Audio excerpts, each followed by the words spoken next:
Yep. Yeah. Do it. Yeah, all set there. Okay. 1, 3, 2. I can't even I forgot how it even starts. You need to write 3, 2, 1. Do you know what? I was so tired. I had a sleep before we came to the podcast. I was just like, I need to have a sleep. Look at Nick. He's on the ball. He's now reminding me how to start my own podcast. Oh dear. 3, 2, 1. Welcome, dear listeners. This is episode 107 of the Devon Dice Podcast, recorded on the 24th of September 2023.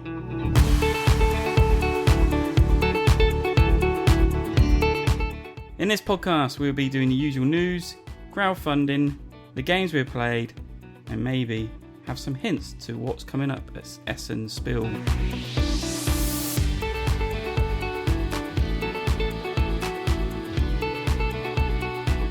I'm your host, Joel Wright, of this podcast, and joining me tonight is Nick Shaw, the podcast resident board game designer and link master. Hello, everybody.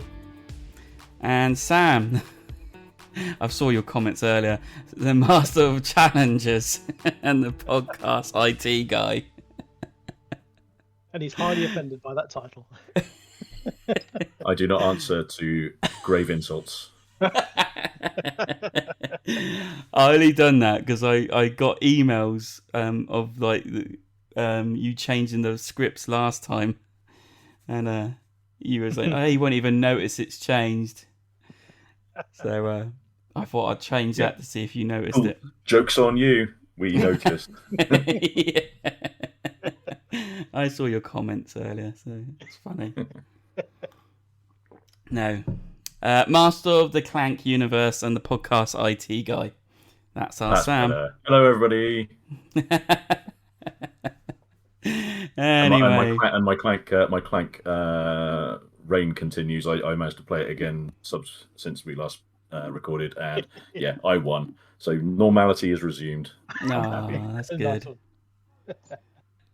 Just to remind you that we have a new website. Well, not new website.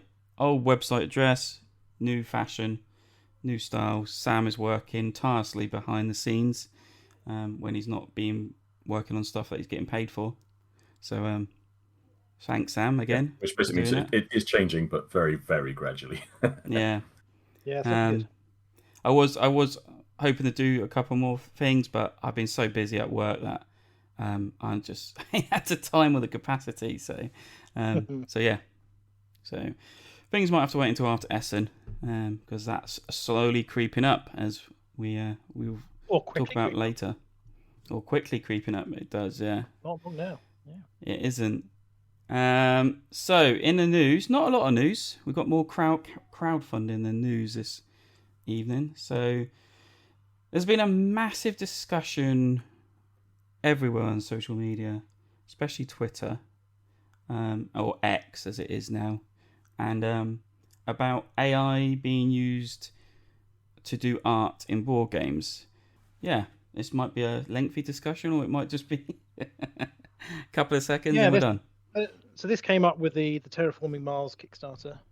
So caveat that I was involved in that in the design of the solo mode, not in any decisions to do with the artwork.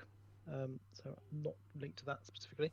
But it came up because Kickstarter, as of 31st of August, now require content creators of Kickstarter projects to state whether or not they are using AI in their projects and to what level they're using it. And Stronghold declared that at the bottom there. And I've seen a few other Kickstarters which are declared at the bottom. So it is now a thing that will have to be declared if they're using it. And that, kicked off huge discussions on every social media platform I could see. Yeah. Well, like I said, some content creators have already stated, especially one in particular, has stated they will not have anything to do with it, because it's bad for the artists of board games in many sense. But it's one of those things. I'm not saying it's a good thing. I'm not saying it's a bad thing. I'm not trying and fight for it. It's a tool at the end of the day, and I think if it's used in the correct manner, then it can be good in many sense. I mean, I use AI for writing, things like that, because if I stuck up stuff on the website, and you probably saw it previously if you kept up to date with it, like before I started using AI, I used to have to get my wife to check it over because of my dyslexia. I'm a terrible writer. It's appalling. But I use AI to basically clean up my writing, make it readable, make it more kind of appealing to the eyes, and it works. I have to do a lot of work for it, but yeah. And I think that's conflating a couple of different arguments into one a little bit. I think in terms of AI, I mean that's a huge topic anyway. But I think if we keep it to the specifics of projects or publishers using AI for the purposes of essentially component creation, that's kind of where this kind of not argument but robust discussions kind of started, isn't it? And I can kind of see, so I can see it in both ways. One is that when you've got a game like Terraforming Mars, and quite frankly, now that they have to declare that they are using it, I can see it will make sense why I don't like the look of it, because it's all been made from AI pretty much from the start. It feels like, and also they just kind of like run out of ideas a little bit. That because they're just churning out so much content that this is the reason they probably used it. And it's all done in-house by the Fricks brothers, isn't it, I think? So, the artist of the game is one of the family that basically published the game. So it's a little bit different, I think, in terms of that particular instance, purely because they've never really employed game artists, like, they've never used Vincent DeTrate or anybody to do artwork. The argument, I guess, is that it's saying, well, because they're doing it, others will do it, and that means that suddenly the likes of Ian O'Toole and stuff will get less work. Well, I don't really think that's the case, really. What I would say is a danger is that if they do start doing that more, then artists that would otherwise try and get into the business don't have an avenue anymore, because that kind of the sort of people that would use the AI to generate imagery are likely to use it for that purpose and not use like a budding new artist. So the avenue for them to get into the industry is cut off. And also the argument would be, if they are using AI, then I would expect to see a drop in the cost of the game production as a result, because one of the main costs not a main cost, but certainly a large component of the cost of producing a game tends to be the artwork, especially if you've got a very art-heavy game. So I'd be very disappointed if they charge the same sort of RRP on a game with AI that a game that's been professionally illustrated. I think that's where I'd have a big argument. I mean, that's I see what you're saying on that, but as well as I know that program the AI to turn out what you want in your mind's eye can actually be a really difficult, long-winded task, can't it? So absolutely, it still takes someone to type in the commands and say, I want a landscape scenery with birds flying over and a rhinoceros charging at you, kind of thing, but done in the style of this, and it will turn out. Probably, if some of them, they turn out several versions of it, and you can pick and say, that one will do. But if there's some specific kind of image you're after, sometimes it never gets it, or it takes a long time to get to that point. So there's still time consumed into creating the art, because it just doesn't happen, does it? Which again comes back to the argument of the likes of Terraforming Mars using it, because ultimately they don't care about how it looks. In my opinion, it's always looked like dirt to some degree, and they don't care. That's enough. It's enough for them. So it's horses for courses to some degree, I suppose. I don't think it's right or wrong. The issue really is like because the key bit you said there was in the style of, and I think if they're saying if they use an AI to sort of generate art in the style of Vincent DeTrate, for instance, that's a little bit. That's very on the nose, isn't it? That's definitely something. And there are, it's less a thing, I would say, with some of the artists that are involved in board gaming, but certainly it's happening in authorship, in writing, where people are creating sort of like, inverted commas, original works by telling the AI to write it in the style of George R.R. Martin or something. Yeah. There are ebooks on Amazon being sold right now that are AI generated that are using that very concept of being written in the style of, or even have the author's name and they haven't even written it. So that's the kind of that's a major bit, isn't it? Yeah. Oh yeah, I mean almost that's classed as fraud in a way. And that is what a lot of the arguments are, is that the training sets that some of the AI engines they're using have used image sets from. Are you laughing at my picture? Yeah, Nick's just done one. Literally what I just said. And actually, to be fair, the rhino with the birds flying over on a savannah backdrop, it looks incredibly convincing. It does, doesn't it? So you can tell that this is apart from a couple of the birds look a little bit like aliens. But you can trim that. A bit of touch up, and that would be a bit of refinement. I was about to say, Nick's just proved that you can literally make what I just said in like less than a minute by the looks of it. So, all right. That was a Bing's image generator. So I think the main key argument that this ends up having is, are the training sets being used copyrighted images?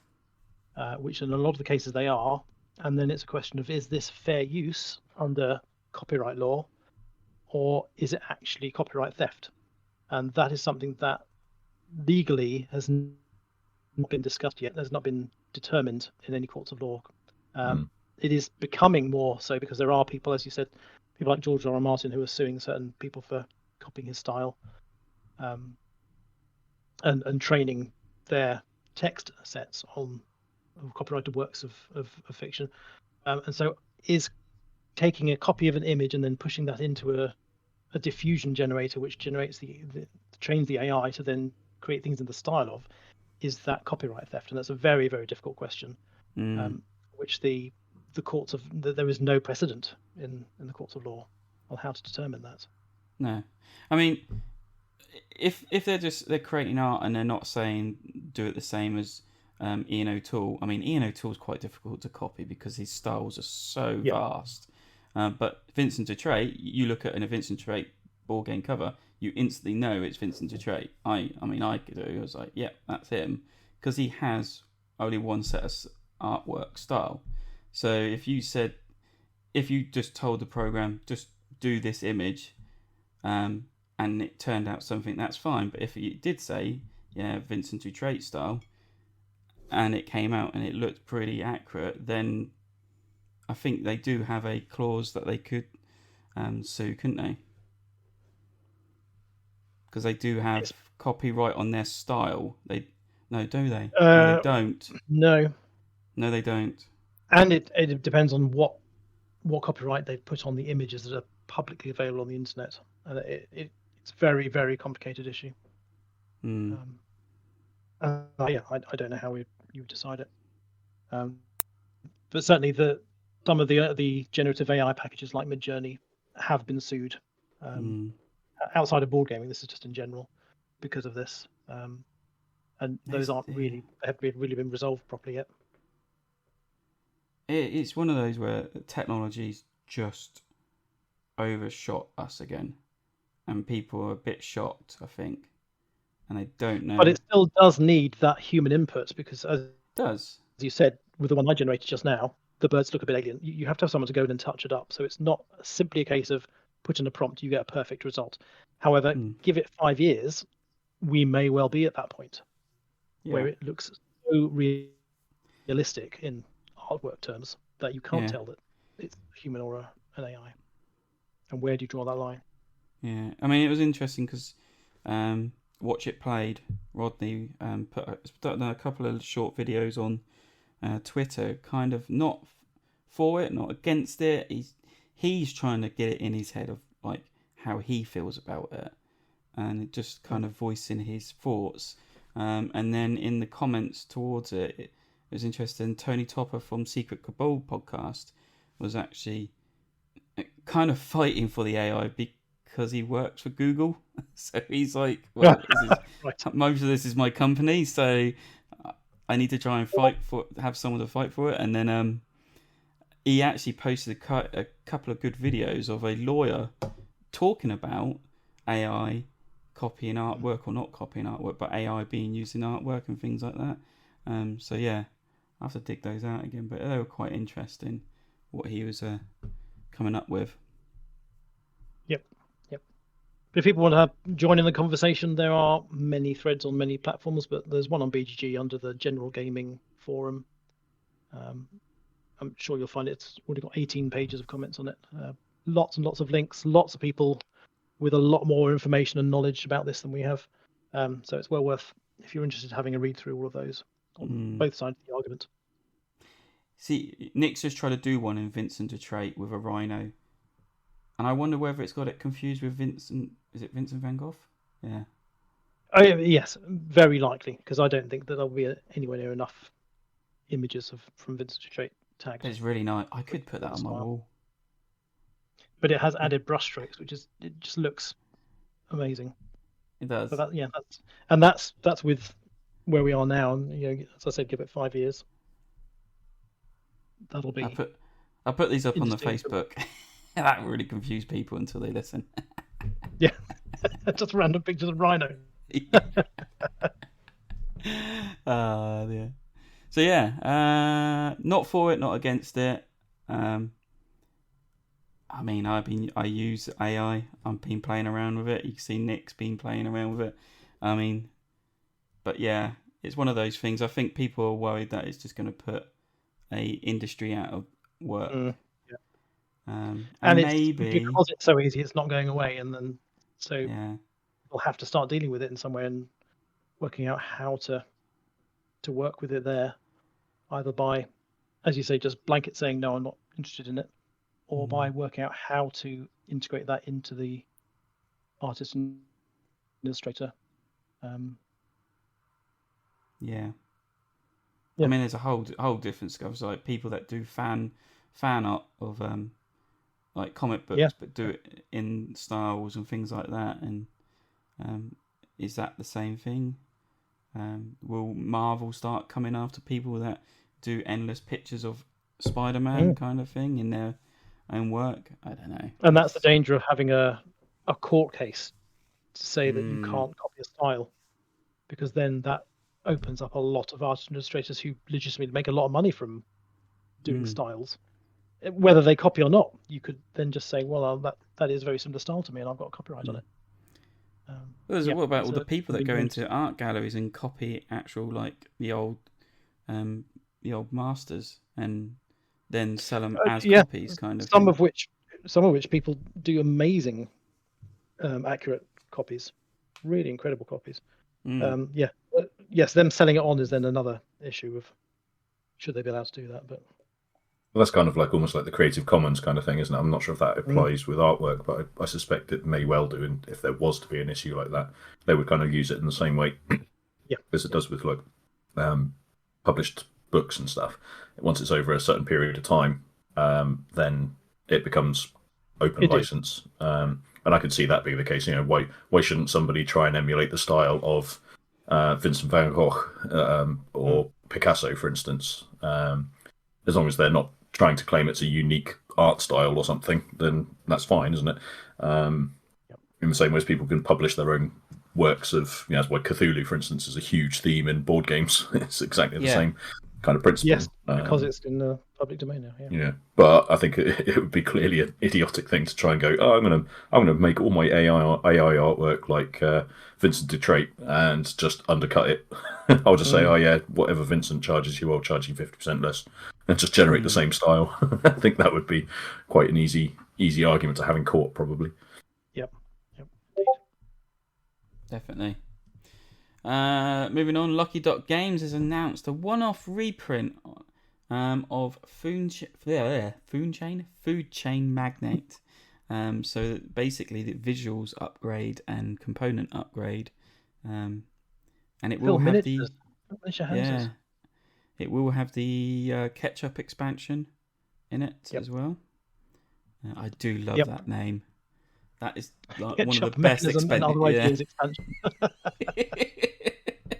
That was a real. We can't think of a decent name. We'll just call it this. I don't know. I wonder if someone sat on that for a long time and said, "I want to use ketchup as catch-up mechanic." A ketchup mechanic, yeah. But anyway, so yeah, this is interesting. I've only played the game once, and I quite liked it. But it is one of those games that you're either going to do really badly on because you don't know what you're doing, or you need to play it loads to get used to it. So yeah, and the one I played it, I placed my first shop in a really bad location, and then Michael started advertising burgers on the radio, and I was not in the vicinity of that, and it was just like, great. Thanks. I've got no idea what that means, but it's kind of making me chuckle.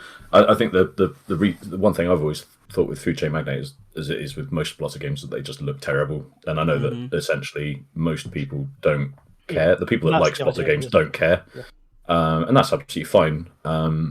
But for me, one of the main things that makes me want to play a game is generally how it looks and what the visual appeal of it is when I'm playing it. And this new version already looks infinitely better than the original, so I would be much more inclined to play it with the special edition than I would the original version, for sure. I mean, seems the card art evokes the 50s kind of growth in food. It's got a really nice look to the. Yeah, certainly a lot better than the. It matches the theme a lot better as well. That's the thing. Yeah, even I'm inclined to actually probably pick up a copy. And there you go. That's a prime example of how artwork matters. And this is a one-off as well. This is just on crowdfunding on GameFound in November. It won't be interesting. Retail, this version. They're also doing Yokohama as well. Yokohama. Yeah, this is an updated. I think it's an updated art version. With some Synapsis nice Games. The components look good as well because they're doing this like dual layer board and stuff. So yeah, it's just another graphical overhaul. Again, it's another one that looks much better than the original, in my opinion. Yeah, this one looks a lot cleaner. But yeah. I think the original one kind of had the benefit of looking a bit more kind of. It was unique at the time. Right. It had a unique style at the time. But I think when was it AEG that published it originally?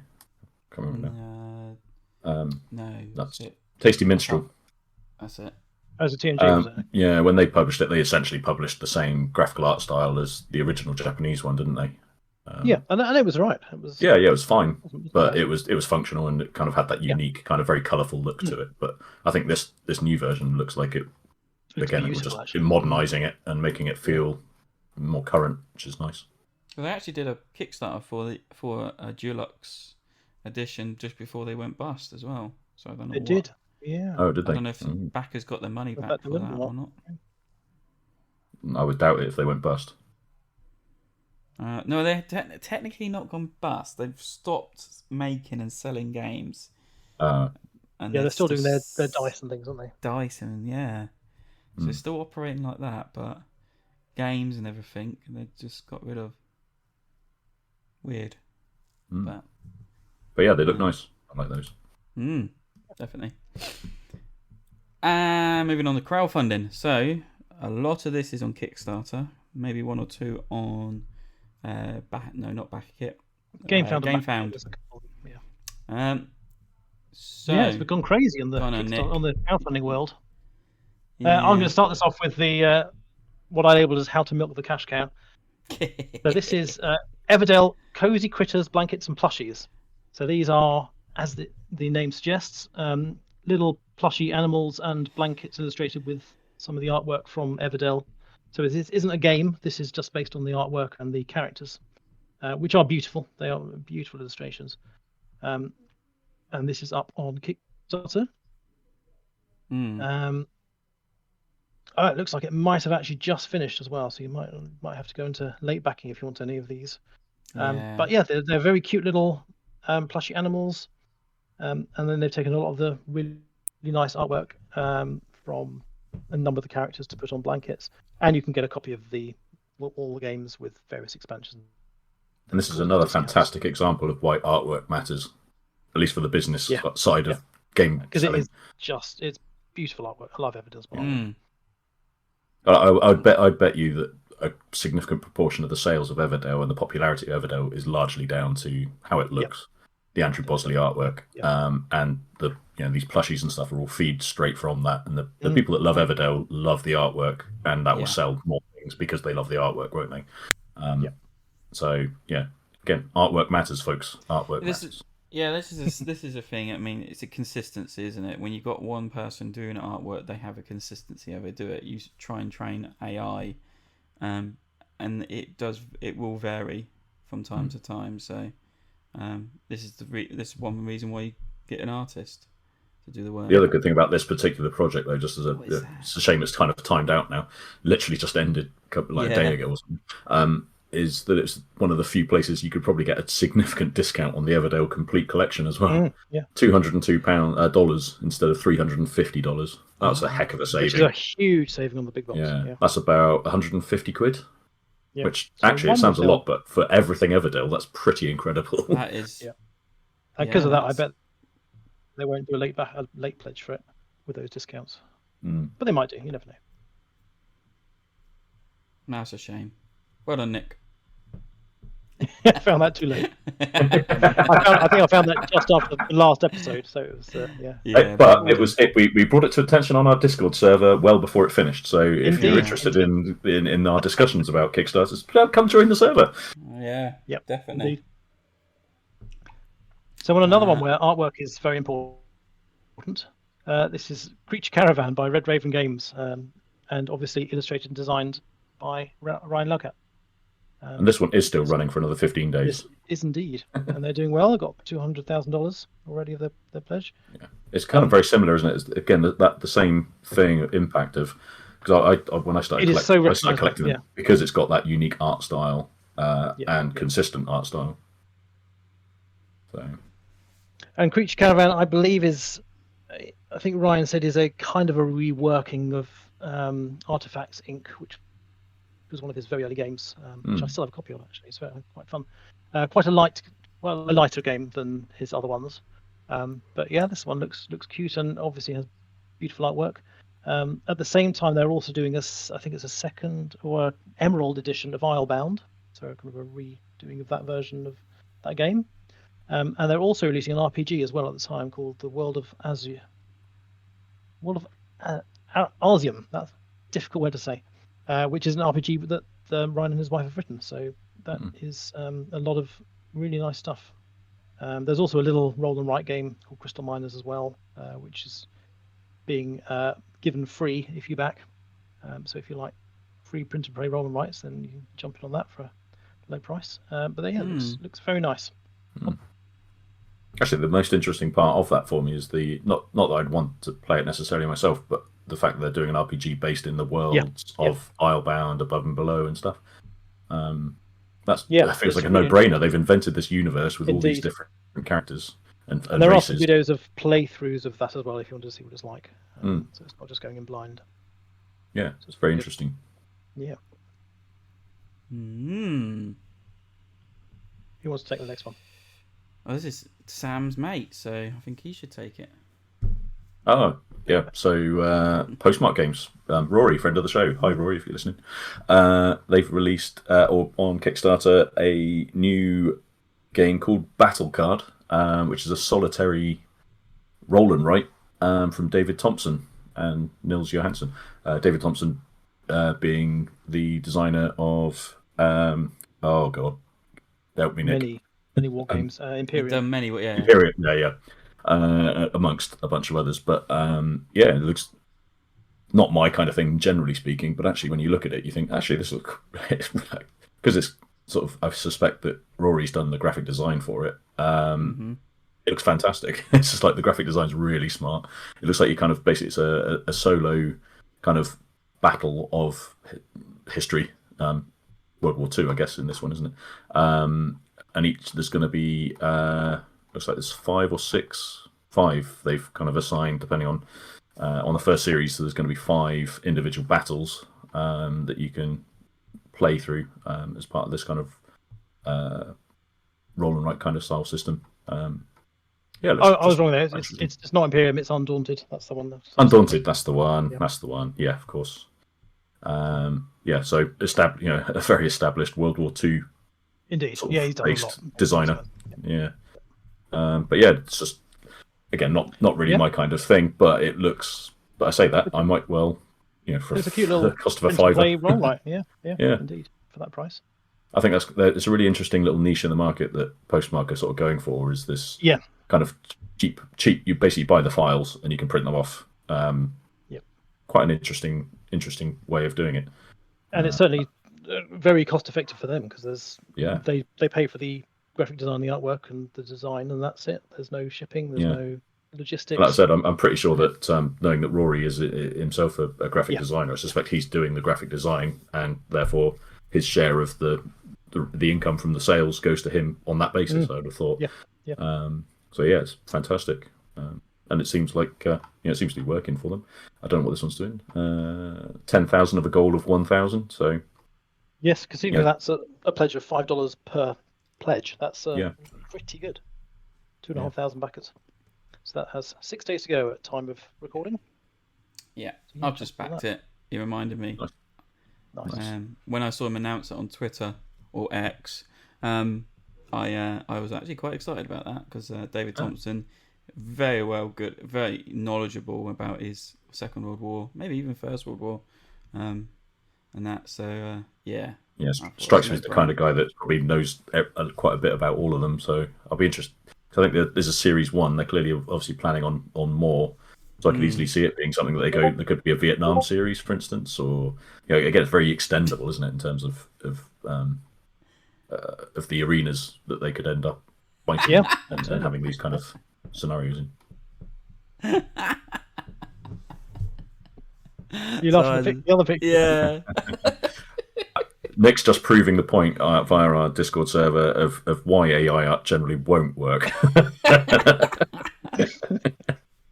We'll put that one up as well because it is. Yeah, I think what we'll have to do is we'll do a little blog post about our AI discussion maybe and post some of these in here because I think it would be worth it.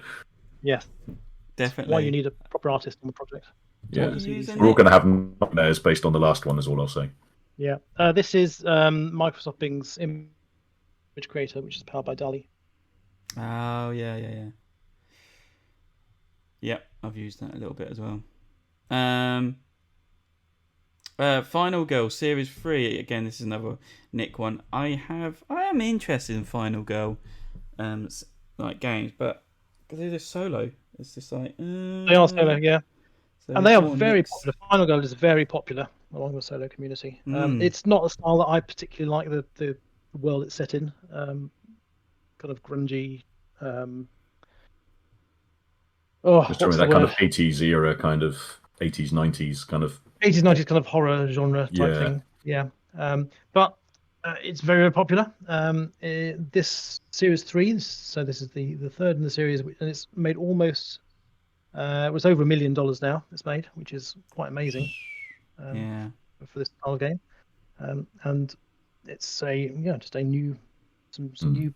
It's kind of a completist kind of thing, isn't it?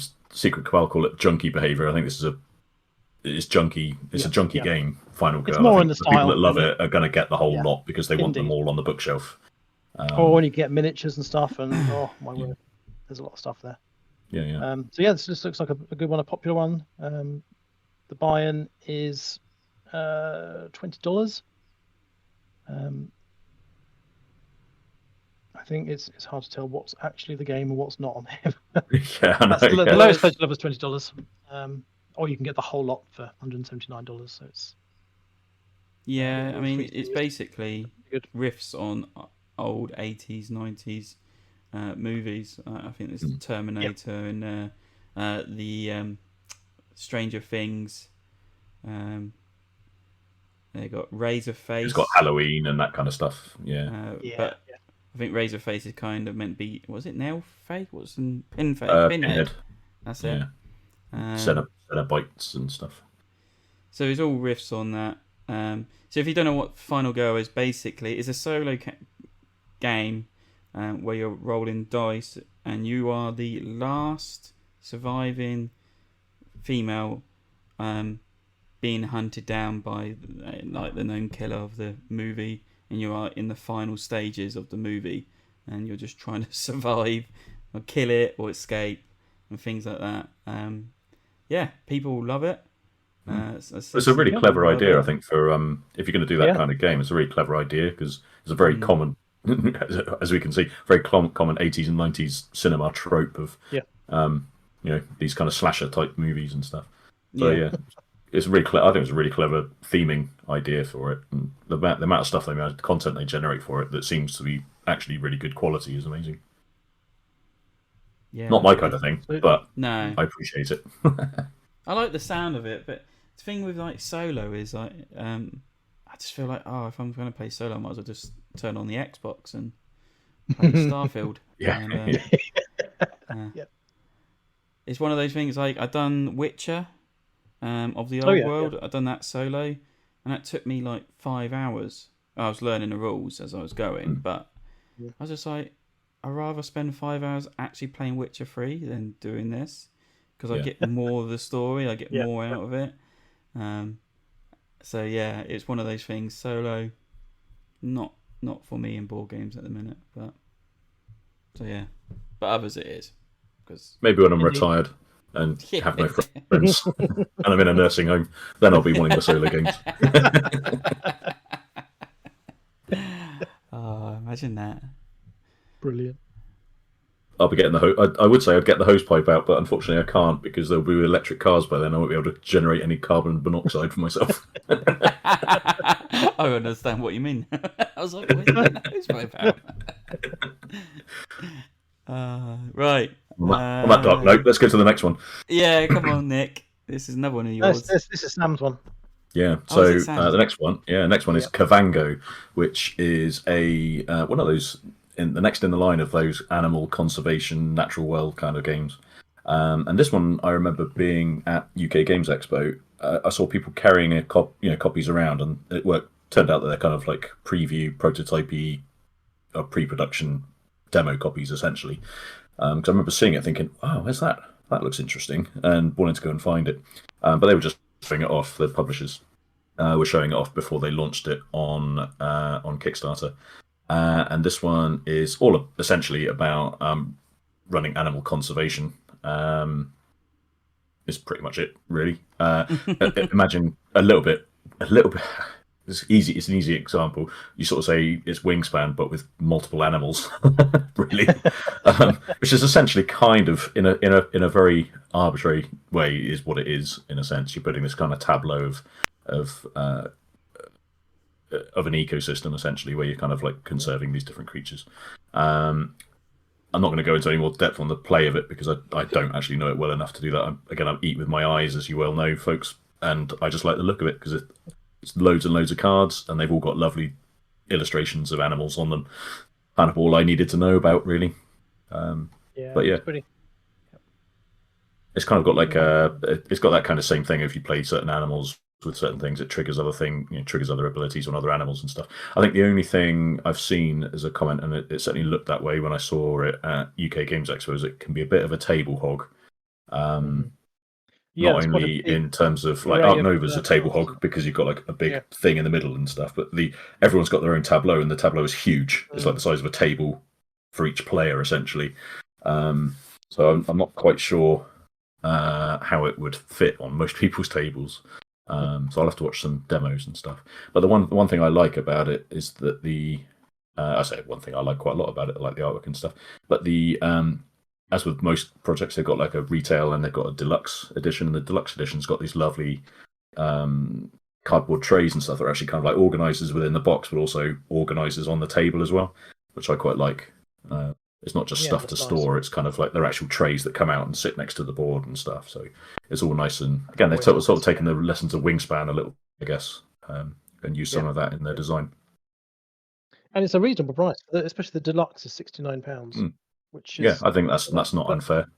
That's very good for a deluxe version of something, or £49 for the base pledge. And it comes with like cloth bags and wooden tokens and all that sort of stuff. So it's really good. At the moment, it's running at about £80,000 with best part of a month to go. So I could see this one doing quite well once it's built up some steam.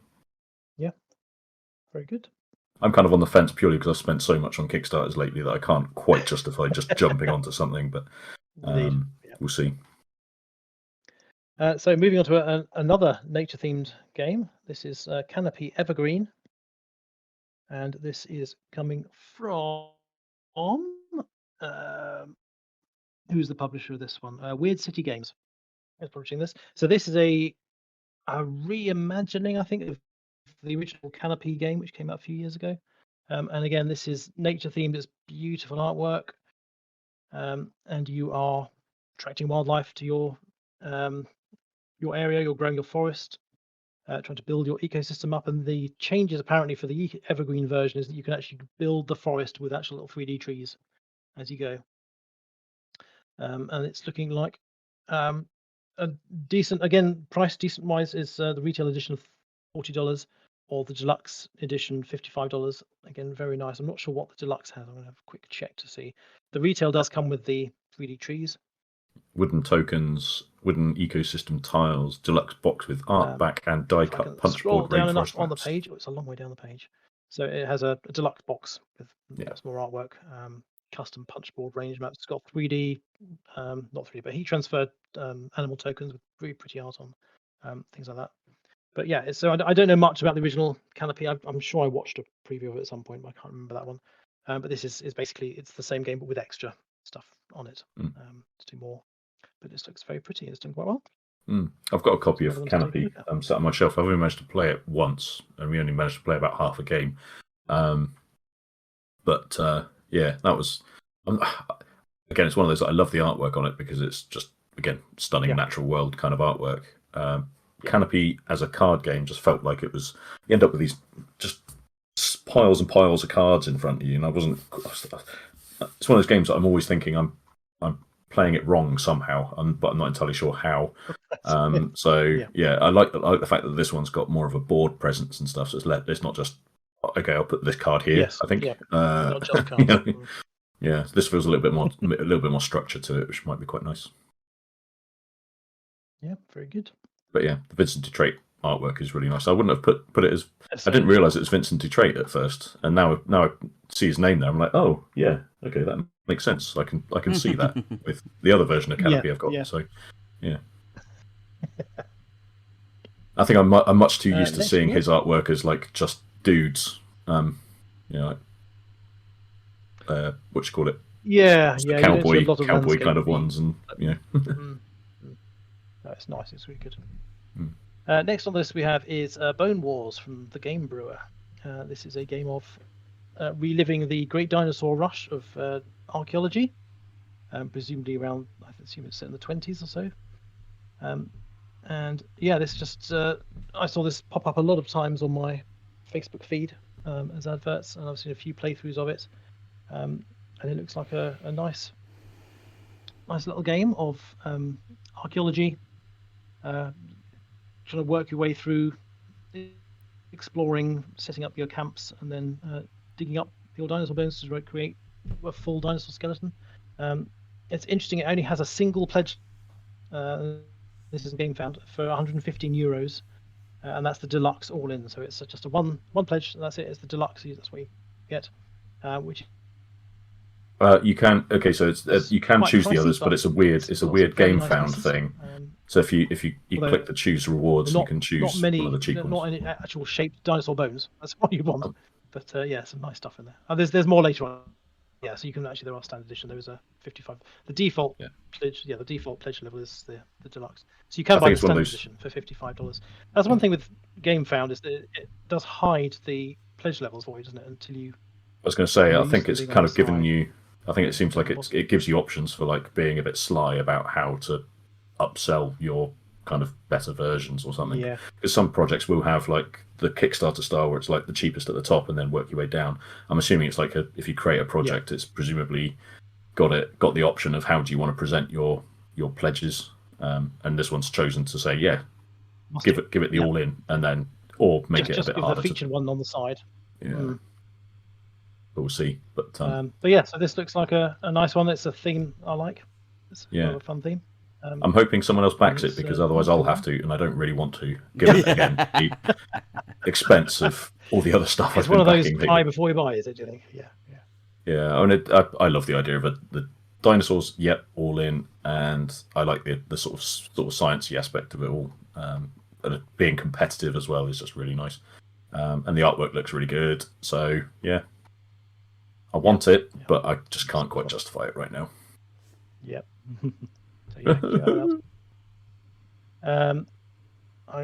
I'll skim things down a bit. I'm going to skim some of these off. So the next one is Theme Park Mania. Whose was this one? That was mine. So yeah, this is actually, I put this on there because it keeps popping up on my social media, and I've looked at it and I keep looking at it. It's probably the closest thing we'll get to something like Theme Park, the video game.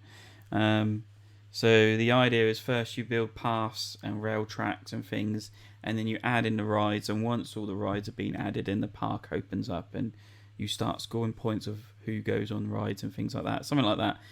It sounds quite good. I'm waiting for Essen because it's being demoed at Essen, and I will have a play or have a look at it there and then see whether I'm going to back it when I'm over there, because I've got 25 days left on this. But yeah, closest thing to Theme Park, the video game, I reckon, on this. So it's quite good. And then Vagrant Song, Encore and Off the Rails expansion. Now, I haven't played the original, but watching the Dice Towers preview of Essen, no, wasn't that. It was their top 10 co-op games. This came up in pretty much all three of their lists, I believe. The Vagrant Song. Okay. It's got that weird kind of old school artwork, like the old Disney cartoon artwork kind of style. I think it's in the same universe as Cuphead, or like that style, if you know what I mean. My internet's working really slowly. It's nothing's loading up on my side. But it's basically a cooperative boss battler game, and it's meant to. It's actually, they've all said it's not as hard as co-op as a lot of other co-op games are. You know, where it's like really hard, it's really difficult to beat it. They said it's not. Yeah. It's on the lighter side of that. So, but it's still fun in it. And if it was on, like, at least 2 of them had it on their top 10 of co-op games, it's got to be worth a look at. So again, this will be another one I'm going to go to Essen and have a look at, because I'm pretty sure it's there as well, and see it. My mate Marcus, I believe he listens to the podcast. He absolutely loves the Vagrant Song. I'm actually sad I've turned him down playing it, so I kind of wish I have now. Took him up on his offer on it, but so yeah. I will be checking out those 2 when I go to Essen and making my choice or decision then. Sounds good, yeah. Cool. You have to let us know about the Theme Park Mania, because that does look quite cool. I will let you know. Check out. And while you're there, could you also pop into AEG and have a look at Undergrove, which is the new upcoming Elizabeth Hargrave game piece. Oh, what a great segue. Yes, I will. Yeah, definitely go and check out Undergrove, which is coming to Kickstarter. That's a bit disappointing. I was hoping it'd be a straight to retail, in honesty. Yeah, do they tend to do Kickstarter? I can't remember if AEG do much Kickstarter stuff. They do. They're a bit loose with it. I don't know. Yeah. The games sometimes they just go straight to retail, and sometimes we're Kickstarter this. Well, they kickstarted Dead Reckoning, didn't they? Right. Which is like a big Kickstarter. But then they self-print like Point Salad and Smash Ups and all that sort of stuff. None of that's kickstarted. So, but this one is coming to Kickstarter in November. Yeah. It's the new Elizabeth Hargrave game. Yeah, About and mushrooms. this year's and next year's theme of choice is mushrooms and mycelial networks. So, unfortunately, Elizabeth's getting there after everyone else. Everyone else must have heard that this was underway, and they were like, "Get our mushroom game out now!" Yeah, probably. There's like 2 coming out at Essen, and they're both called mycelia. So, and there's one on Kickstarter called Mycelium, and it's just oh my god, mushrooms. I love it. But yeah, I'm excited. I don't know anything about it. They've not released any real information about Undergrove yet. But so far so good with Elizabeth Hargrave's stuff. I really like everything she's designed. So I can't wait to see what that's like. Yeah, definitely. Nothing's opening up for me, so I can't look at anything. You can't even see it. No references for you. Nope. Just go with the recording, and that's all you need to do. So the last one on the coming soon list is Takenoko Oyako, which is the reprint of the giant Takenoko collector's edition with the, what does it say, 250% bigger tiles and figurines and the big wooden box and everything. So this is coming 13 centimeter tall. 13 centimeter tall pandas. Panda, yeah. Oh, it's amazing. So this is coming to Kickstarter at some point. I'm not sure exactly when. But we'll have a link in the show notes to the Matagot website, which is who is publishing it. This is probably way out of my price range, but it is just beautiful. The huge pieces and the huge border, the huge box. It would be lovely. It's one of those games. One of the first hobby games I got was Takenoko. When I first went to Clifton Road Games in Exeter, and I just went, I want to go and buy something. And I'd got, I think at that point I'd got Ticket to Ride. And then I went into Clifton Road thinking I'm just going to go and have a look and maybe spend 20-30 quid, and I was just chatting to the dude there, and he said, "Oh, this is the one you want." He didn't look like he was the kind of guy that wanted to play it, but he was like, "Yeah, try this. This is what you want." Takenoko, and I thought, "Ooh, pandas, that looks cool." Bought it. I think it was only like 20. I think even then it was only 25 quid. And absolutely love it, obviously. And then I realised there was a super duper fancy big version, but it was going to cost like 300. There was no way I was going to buy it at that point.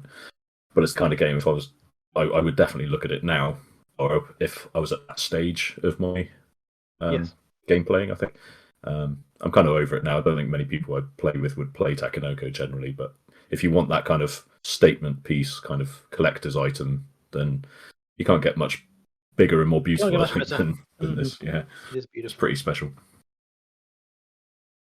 And the one thing that everyone complained about with the Chibis expansion was there are no little mini baby pandas.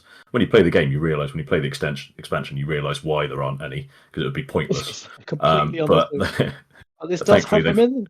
It does, as an extra, so you can just have little model Chibi pandas for whatever reason you want them. Makes no sense for the gameplay. They will not be used in the gameplay. So they're there just for the people that really want them. But it's nice that they've done it as a little extra. Yep. I expect this will be about a £400. I'm going to guess. Yeah, they've already done this before. I thought they had like a wooden box. Yeah, it was 300 quid. I'm pretty sure it was 300 quid before, and this has got more stuff and bigger. So I think it's going to be about 400 quid, 350, 400 quid. I bet. Yeah. I mean, I like it, but not £300 worth of like. Yeah. So... It's got to be the game you love, isn't it? That's the thing.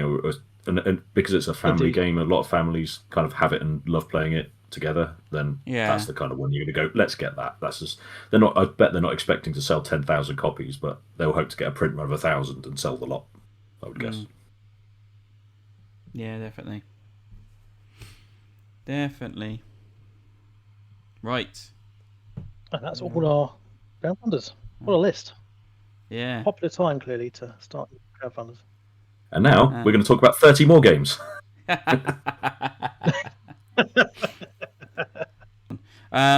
So what we've been playing, one major game I've been playing that I really liked instantly, not instantly, but halfway through, Great Western Trail, New Zealand. So this is in the line of the Great Western Trail. This is the third one of it. It's pretty much the same as the original, but adds a lot more stuff. So you are now dealing... And it's cheap? And sheep. Oh, sheep instead sorry. of cows. Mm. I was going to say, I don't think it's cheap. It's not cheap. But... It's the same price as the others. No, it's got sheep in it, yes. Main thing, you're dealing with sheep. Yeah. But not only are you taking a sheep for slaughter, but you also can sell their wool. So you've got two economies going on that you can use, which is quite cool.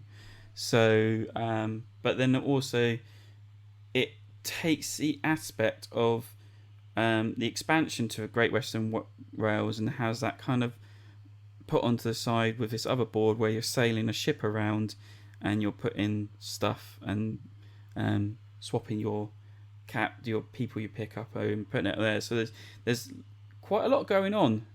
And as I said to Ian, he's like, this is great, I love this, but I don't think you can give this to new people. You've got to give them Great Western Trail. So this is the game. And then build them up. And then you get to New Zealand. Because what I really liked about New Zealand is it actually did proper deck building in it. Where you are not just kind of getting new cows and putting it in there and getting occasional scoring card that will come out. You actually can purchase other cards that go into your deck. And when they come out, you play them. You get a benefit like 2 coins or move your boat 2 spaces, but it then allows you to draw a card from your deck to replenish your hand. And at one point, I think I played about 8 of these cards down in one turn, because that's what it allows you to do. And I was just like, this is amazing. This is real deck building. This is what I love, kind of thing. So, so it still had the aspects of normal Great Western Trail. Still got the weird thing of sheep turning up your hand, and you're trying to get the different sets to score bigger at the end of the route. Your board does a lot more kind of thing, so you'll play a board in front of you. Does a lot more. There's lots of different things. And I think I won quite, not too big. But yeah, there's also there's a second track called the Kingfisher track. So you go up, you can earn Kingfisher points basically going up this track, and it'll give you more stuff to do. And there's certain spots on the board that you're not allowed to put your buildings on until you've reached that spot on the Kingfisher board or higher. So or track, I should say. So yeah, I really enjoyed it. But yeah, if I was new to the game, I would have felt overwhelmed. So yeah, I'm looking forward to it. I'm going to play it. Yeah. Oh, I'm sure Ian would love to play it with you. Oh, he's been trying to get me to play with it. I just haven't had time. Yeah. But I've told him my interest. So yeah, definitely. Awesome. I'll get this to the table at some point. Yeah. It's really cool. I haven't been playing much yet this last 2 weeks. Not a lot new, but I have been playing yet more Forest Shuffle on BGA because it's a lot of fun.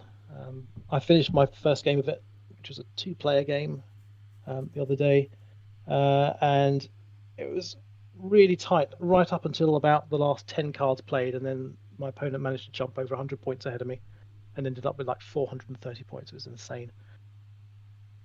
And I was down on 300 and something, but it was great fun. And then we played our 3-play game between our co-hosts, which was good, and Sam managed to squeak a win out of that. Very good.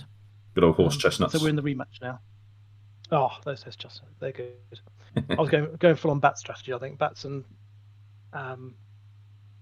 deer and lynx and wolves and things. Didn't quite. I almost got there. I was like 5 points behind you. But yeah, it's great fun. Still enjoying that. Other than that, I've basically been reading a lot of rule books for all of these Essen games that have been announced on the Essen preview, just to try and get more information, because a lot of them don't have any video playthroughs yet, and the summaries are fairly basic usually. And so the ones that I was really interested in, if they had a rule book, I've been having a skim through some of those rules. So that's obviously, it takes a lot of time reading a lot of rule books. So that's all I've managed to get done the last 2 weeks. Plus, obviously, sorting through all the Essen releases, see what's coming out. I mean, talking Board Game Arena, I actually have played a game on there that is really broken.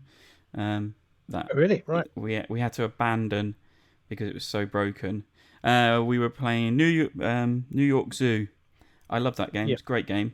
The basics tile laying game, and putting the animals in there and getting it. But the way the game ends is once someone has filled up their sheet. Okay? Yep. The problem is that you can get these extra tiles when you fill up a enclosure with animals. You then get a free kind of they're called exhibits, and they're just basically filler tiles to go into your zoo. And none of us could place a single tile on the board. Couldn't pick them up. Couldn't move them. And I went into the bugs service of it, and there was so many people highlighting this is a problem. In the end, it took me to go back into the game and said, shall we just call this a day? Because no one's going to be able to finish this game. And they're like, yeah, you're right. Yeah, okay. And so we cancelled the game.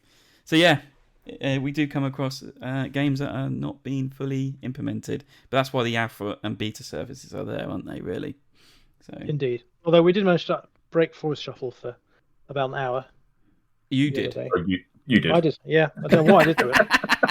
It wouldn't load on my laptop. It wouldn't load on my phone. It just kept on saying there was a server error and it couldn't connect to the internet. And yet I can still access the BGA page fine. So I don't know what was up with it. And then an hour later, it was about literally 5 minutes after I submitted the bug report, it started working again, which I always find suspicious. If you submit it and then I think, oh, well, someone's going to fiddle the database there to just reset it. And then it was fine after that. But, awesome. Yeah, it happens sometimes. Sam, you got anything to add, or you? No, I've unfortunately not been able to play very much at all since we last recorded, apart from Clank, like I said. So nothing really to report. Yeah, bit I was sad. going to Clank on the list there. It's important. Got to get the stats. I did manage to beat you guys at Heat though on BGA as well, so that was good. Oh yeah, that's the other big news. It's like Board Game Arena gods were listening to us, and then suddenly, soon after we finished, as soon as we've done recording, pops Heat on Alpha Gaming on Board Game Arena. So it's now in beta as well, so it's now open for other people to play. So and it's a nice implementation as well. It's really yeah. It seems to work, and they're updating it still now. There's now a route. The latest game one of the games I'm playing now, it's introduced a bit where it actually sort of shows you a line showing where your car's going to travel. So it's not just move certain spaces; it sort of plots them path for you and stuff. That's really helpful. That's quite good. Yeah. And in further alpha news, there's a couple of new ones that have actually hit alpha since then that might be worth considering in the future. 3,000 Scoundrels, which is actually quite good. I've played it, I quite like it. There's also Praga Caput Regni, which I think is a Vladimir Succi game. Yeah, it is. So it's quite an interesting one. If I remember rightly, got like a kind of 3D element to it. I can't remember exactly what it's about, but that might be quite a good one for the kind of heavier Euro types. And Dog Park is also on there now. Oh, cool. Which I got rid of my copy because it was worth something for a brief moment in time, so I got rid of it. But it's a really pleasant little game, and I think it'll actually work a lot easier as a BGA game as well. And again, another one that just looks really nice, so I think that will do quite well on that. Very good. And the new one, Sky Team, which I'm not interested in at all because it's a cooperative one, but that's an Essen release from Scorpion Mask. That's in alpha right now. I wonder how that's going to work on there. Yeah.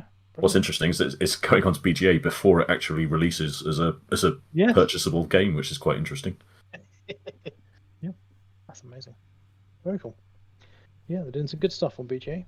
Yeah, the Asmodee purchase is kind of helping get some of these licensed titles through. I think. Yeah, somehow. It certainly is.